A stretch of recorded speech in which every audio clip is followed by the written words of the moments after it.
ராமநாதங்கிறது யார் சார்? எதுக்கு sir? 3000 money order வந்திருக்கு. 3000? ஆஹா, ஆண்டவனா பார்த்து அனுப்பியிருக்கேன். ஆட்டைய போடுறா பாண்டி. என்கிட்ட வந்து என்ன கேள்வி கேட்கிறான் பாரு. இவரை பார்த்தா ராமநாதமே தெரியல உனக்கு? அவர் வீட்டு வாசல்ல குத்துக்கள் மாதிரி வந்து உட்காந்துருக்காரு.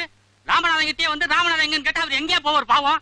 வீடு பூட்டி இருக்கு. அதான் நான் தான் பூட்டை போட்டுட்டு புறப்பட்டு கிருகிருன்னு வந்துருச்சு உட்காந்துருக்கேன். அதுக்காண்டி என்கிட்ட வந்து ராமநாதன் என்ன அர்த்தம்? ஊருக்கு புதுசு சார். என்ன பண்ணலாம் புதுசு? இவனாச்சும் கொஞ்சம் கோவக்காரையா? நாளா கொடூரமானவன். இப்ப நீ கேட்ட கேள்விக்கு என்ன கோவம் இருந்தா போஸ்ட் மாடமா இருப்ப நீ. அண்ணே விடுங்கண்ணே, அவன் தான் பூசுட்டான்ல. எங்கே கேள்வி பண்ணு கொண்டாயா? கேட்கிறான்.